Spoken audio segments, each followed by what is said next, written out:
DJ.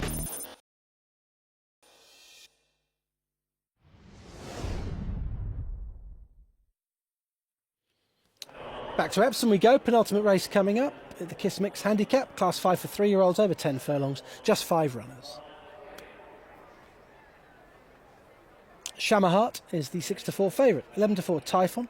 Nile Knight 3-1. 7's Julandar and Hawaiian Dream 14-1.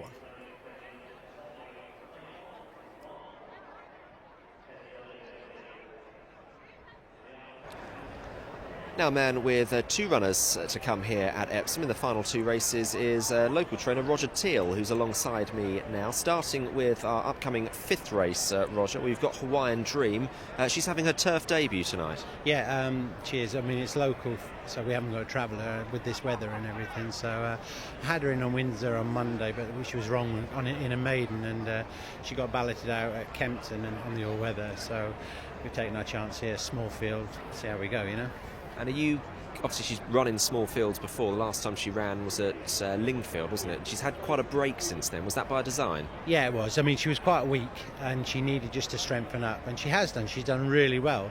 Obviously, we're against horses that are race fit now, so but she's been pleasing at home. So if she handles the track, and you know, hopefully we'll get a solid run out of her tonight, and you know, I'm sure she'll come on for it, win, lose or draw. You know. Okay, and it's obviously her handicap debut. Later on, you've got a more experienced campaigner, Langley Vale. Obviously, no prize for guessing where the name come from, because it's quite local to, it's just down the road, isn't it, Langley Vale? Yeah, actually, Brooke Saunders used to train in Epsom. She bred this horse, and of course she lives in Langley Vale, so she had quite an input to the name. So. Was it Chalk Pit Stables she trained at? Yeah, that's correct, yeah. And she trained at 30 Acre for a little while, just before she retired. And Langley Vale, this is a ferociously competitive race, the last. There's 8 runners. I think they've all got some sort of chance, but at least your fella comes into it in really good form. He's in great form, you know, and the races he's won, the form's worked out really well, you know. This is a step up in grade, obviously, and we've got probably the worst draw of all, but you know, if he can overcome the draw, I'm sure he'll put a big run in, you know.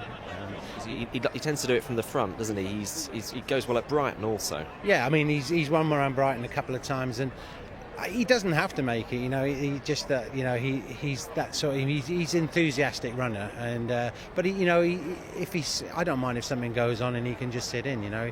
He doesn't have to make the run in, but he'll be handy enough, I guess. But we'll have to probably use a little bit of gas from our draw to get a handy posse. So that's always a worry if you use too much gas up, and you need it at the end, don't you? So please God that he can just find his way into the race without having to use too much gas up early. Well, 2 runners, and hopefully it'll bring us some good luck and maybe a winner before the end of the night. Best of luck, Roger. Cheers, thank you very much, appreciate it. Cheers. Yeah, good luck to Roger Teal. His Hawaiian Dream is the outsider here at 14s. 11-8 Shamaheart. Typhon is 3-1. Nile Knight 3-1, and 7's Julandar with Hawaiian Dream at 14s. So the outsider of 5 here for Roger Teal in Hawaiian Dream. Might as well get your assessment of her first. She's obviously got to improve a lot, but Roger Teal making the point that she needed the time off just to strengthen up, obviously making the turf debut here. Yeah, she's out of a mare called Polynesian Goddess, whose stock tend to get better with time. One of 5 winners there are 5 winners out of the dam. She hasn't yet won a race, but she's going the right way. She's been placed 2 or 3 times, and to me she looks like she will follow the family way, in that she'll come good a few more starts. This is a tough race. She's up against a couple of horses who are well treated, but I think Roger will find some races for her over her career. Well, according to the handicapper, Shamaheart is incredibly well treated here, James, because he's due to go up £13 off the back of what was a much improved run, which we're looking at here, at Newbury last time up, when racing prominently throughout and only getting headed quite near the finish. Well, this is a belter for punters, this, because it's one of the age-old conundrums. The handicap good thing, and all the better when it's a maiden, as Shamaheart is. And here we see the Shamadal colt running his best ever race when chasing home Hold On Tight, who's trained by Rafe Beckett, and Fledged, a John Gosden runner who looks fairly progressive. And it's understandable that Shamaheart's pre-existing figure of 67 had to be revised. But it's going up to, I think it's 80, isn't it, after this.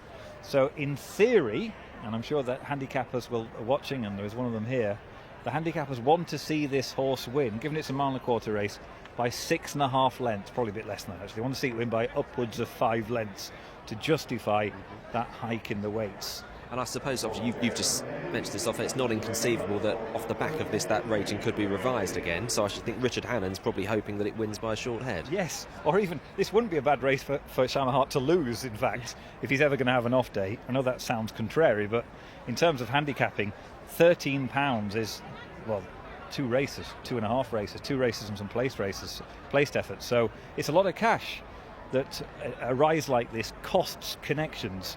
Richard Hannon could do nothing about it. He was trying to get the best out of the horse, and steps it up to 1.5 miles was what worked. You couldn't really predict that Shamaheart was going to need 1.5 miles. He comes from one of the Queen's family. The Queen bred the dam Encouragement from one of her faster families, including Sharp Prod. And Encouragement herself, the dam of this horse, never raced beyond 6 furlongs. But it does seem like Shamaheart is an improved horse over 1.5 miles. To 1.25 miles rather. Can he prove it here again on handicap terms? The punters think yes. Well, it's 11-8, as you say, very solid. Typhon is an improving horse. Now, I like the way that he finished as strongly as he did to win at Doncaster last time. That was over the extended 10 furlongs there. Similar sort of trip here. Likely to be held up, very likely to be held up, and trying to come with that late run. That's right. He looks something of a tricky ride on video. He carries his head slightly high. He was inclined to hang left last time at Doncaster, and that of course spells trouble when you come to Epsom. And he has been a little bit of a handful, mainly because he's from a very high mettled family.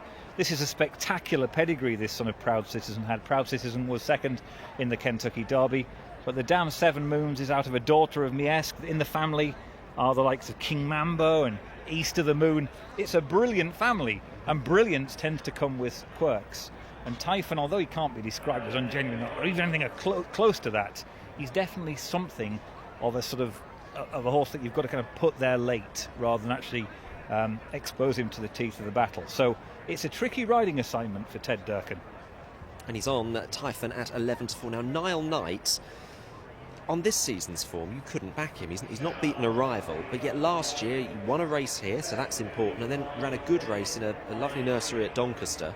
But what's gone wrong this season? Utterly bizarre that at one stage this horse was a shorter price than Typhon, given he's finished last on a couple of occasions. He's got a lot to prove, but he did win here, as you say. So that's the angle into Nile Knight, the son of Sir Percy.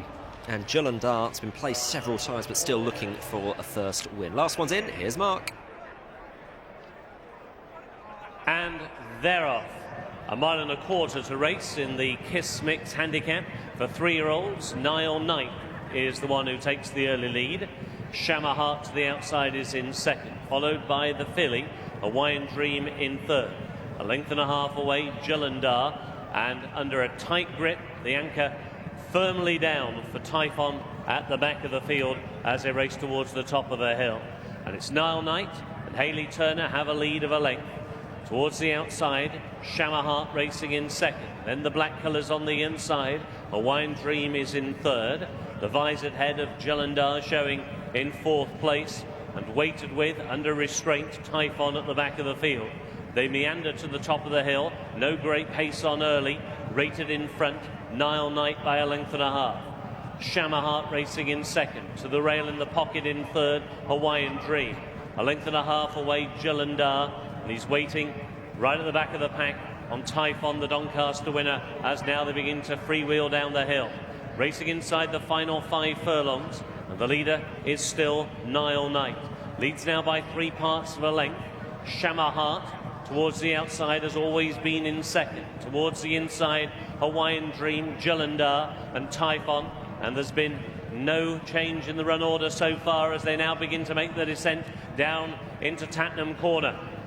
Nile Knight's lead is reduced to only a neck. Towards the outside, Shamaheart Still in the pocket in third, a Hawaiian Dream. Gillandar now moving up on that one's outside, and still he waits on Typhon as they race inside the final three. Nile Knight now begins to try and wind it up in front. Hayley Turner in second. Shamaheart could well be covering that move, and Gillandar now makes a three-way go. Typhon trying to stay on towards the outside as Shamaheart has got the lead with a furlong and a half to go over Gillandar in second. Typhon doesn't look an easy ride down the camber in third. Inside the furlong it's Shamaheart and Pat Dobbs out in front by a length and a half now to Gillandar in second.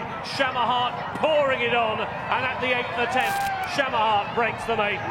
Shamaheart wins, Gillandar second, in third Typhon, and in fourth came Hawaiian Dream. He's due to go up £13 in future handicaps after today, and Shamaheart, switching to handicap company, has duly made the most of it and won in good style, James. The figures never lie, David, but the figures had their tongue-in-cheek there for a stride or two, as people thought, it can't possibly get beat, can it? But Pat Dobbs had plenty of horse and just really gave Shamaheart an ideal ride here, in that he just sprinted away in the last half furlong without knowing he'd had a race. And although he didn't win by an extravagant margin, he could have done. He certainly could. Gillandar in second's been placed so many times, the sort of horse that deserves to win a race. I'm sure it'll happen eventually, but not great for punting purposes. I think that's the 9th time he's been placed now from 12 starts.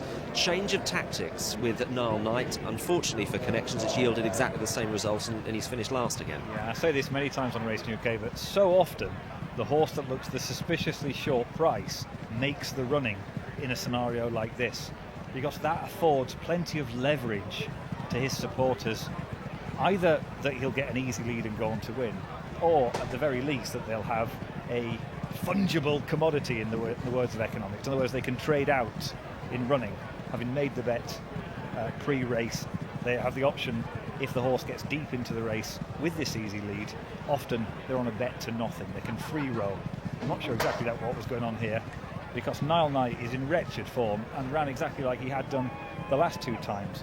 And punters who had taken a fairly short price about Shamaheart, and handicap good things, have gone off a lot shorter than this, particularly when, let's say, for example,